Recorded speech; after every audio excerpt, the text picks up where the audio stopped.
또 한 가지 접근해 볼 제목이 있어요. 뭐냐면 이 사람들이 예수님 앞에 가늠한 현장에서 잡아온 여자를 패대기 쳤어요.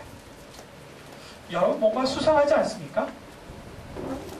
가늠하는 현장에 여자만 있었을까요? 남자만 있었을까요? 네. 연관이 다 같이 있었겠죠.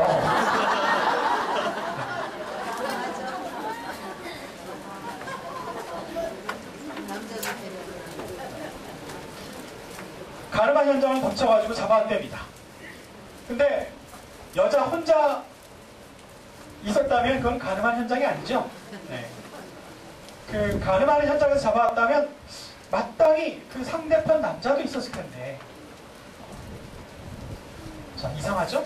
그 다음에 두 번째, 예수님께서 성전에 와 계실 때 이 사람들은 기가 막히게 가늠하는 두 연놈이 어디서 뭐 하는지 알아차리고 잡아가지고 예수님이 계신 곳으로 끌고 왔다는 거죠. 야, 이거 참 놀랍지 않습니까? 네, 참 놀랍죠? 이건 마치 뭐가 같으냐면, 지나가다가 감나무 밑을 지나가는데 감나무가 감들이 아주 보기 좋게 잘 익어가지고 하고 벌리고 있는데 감이 뚝 떨어졌다는 거야. 타이밍이 기가 막히지 않습니까? 예수님께서 광장에 사람들을 많이 모아놓고 이렇게 지나가시는데 딱 그 길목에 있다가 가늠한 여자 혼자만 딱 데리고 패대기 쳐놓고 어떻게 할값이오? 라고 묻고 있는 거예요. 이 상황이 참 묘합니다. 어떤 성서학자는요, 이 자체가 예수님을 고발해서 처형하려고 하는 율법학자들과 바리새인들의 첫 번째 계략 중에 하나였다는 거예요. 이제 시나리오를 들어보십시오. 어떤 제비 하나를 고용을 했어요. 제비에게 돈을 주고, 야, 너 저 집 여자를 꼬셔서 어떻게 작업을 해라. 드디어 제비가 꼬셨다는 연락이 왔어요. 그리고 어디서? 그 물레방아에서 만나기로 했다는 거예요. 몇 시에. 그리고 이제 가늠하는 현장에서 잡혔습니다. 그 가늠하는 현장에서 잡혔는데 남자는 돈을 받고 가고 여자는 이제 밥이 돼서 끌려온 거지. 여러분들, 이건 시나리오입니다. 확인할 수 없는 얘기지만 예수님을 모함해서 잡아넣고자 했던 그들의 열망을 생각하면 이런 시나리오도, 이런 상상력도 가능하죠. 그런데 이런 일이 요즘에는 없을까요? 요즘 있죠. 제가 1984년에 제가 1884년에 있지도 않았습니다. 1984년에 TV에서 놀라운 장면을 봤습니다. 9시 뉴스에서 공항 출입국에서 모든 기자들이 기다리고 있는 가운데 목사님이 나타났어요. 박조준 목사님께서 공항 나타나셨는데 신발을 벗겨보니까 신발에서 달러가 나와. 그리고 그 가져가려고 했던 부장품에서 달러들이 나오는 거예요.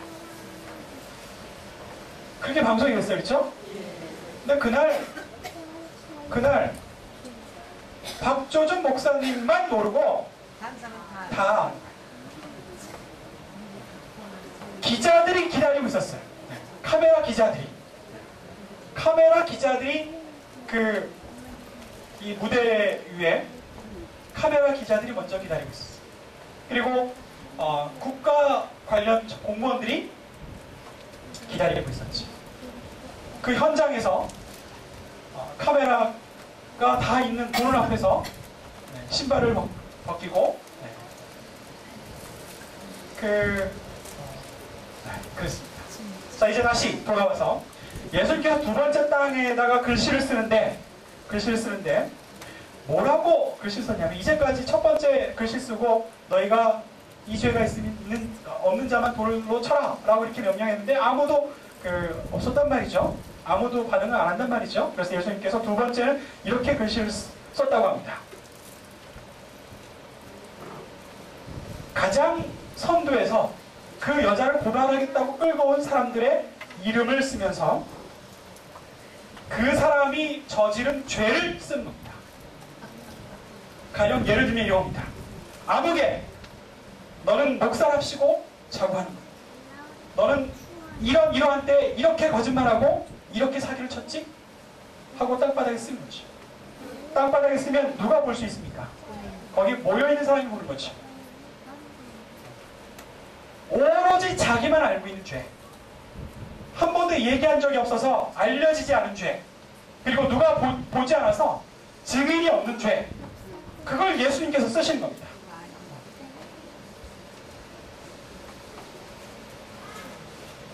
어떻게 해야 될까요? 도망갔습니다. 두 번째 줄에, 그 두 번째 줄에 있는 사람 송아무개, 너는 지금 이 여인을 꼬셔서 가늠하는 현장에서 네가 범인이지 않느냐. 도망갑니다. 그리고 세 번째 쓰시려고 할 때 거기에 남아있는 사람이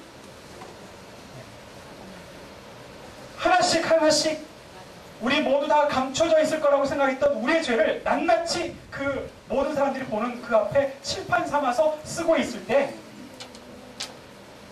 단 한 사람도 무서워서 버틸 수가 없는 겁니다.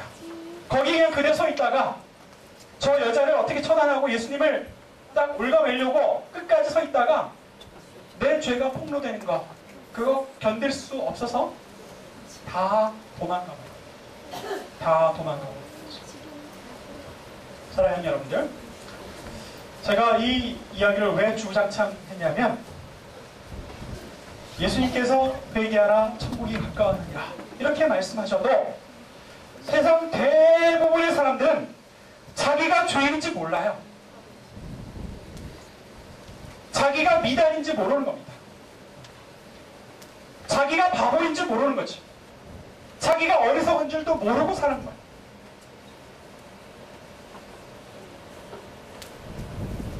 예수님께서 우리에게 한 가지 그 십자가의 보혈의 피, 그 보혈의 피를 공로를 힘입기 위해서 우리에게 요구하신 건 단 하나밖에 없습니다. 용서를 구하는 거예요. 근데 용서를 구하지도 못하는 사람들은 이 구원의 기쁨이 있을 리가 없습니다. 용서를 구하지 못하고 회개하지 못하는 사람들은요, 하나님 앞에 설 때 똑같이 이런 민망한 것을 겪게될지 모르겠습니다. 너 아무개, 너의 죄를 이제는 동영상으로 평생 지켜보고 있어야 할 동영상으로 우리 눈앞에 우리의 죄악과 허물된 것을 차르르 보여주신다면 어느 누가 그 심판대 앞에서 견딜 수가 있겠습니까? 예수님께서는 우리 모든 사람들이 죄인임에도 불구하고 죄인인 것을 모르며 사는 그런 우리의 모습을 보여주고 계십니다. 그러니 은혜가 뭡니까? 우리에게 은혜는 우리가 죄인인 것, 우리가 모자라는 것, 우리가 바보인 것을 하나님께서 깨닫게 해주실 때 은혜입니다. 그리고 더 큰 은혜는 뭘까요? 그것을 용서를 구했더니, 하나님 앞에 용서를 구했더니 하나님께서 용서해 주신다는 것이 우리에게 은혜입니다. 자, 이게 가족 치료 안에서 어떻게 적용이 될까요? 어떻게 적용이 되냐면 우리도 용서를 구할 능력이 있어야 됩니다. 하나님과 우리 관계에 있어서는 하나님 앞에 회개하는 사람도 하나님의 은혜를 입는다면 이제 가족관계 혹은 인간관계 안에서 우리가 마땅히 용서를 빌어야 할, 용서를 구해야 할 일이 있는데 그걸 못하면, 용서를 구하지 못하면 우리에게는 은혜가 없는 거예요. 우리에게 회복이 없는 거예요. 제가 5월의 신부 이야기는 여러분들께 지난 학기에 해드렸죠. 네. 기억나시는 분? 5월달에 시집가는 대학원생 이야기 기억나시는 분? 네, 몸에 큰일 났네.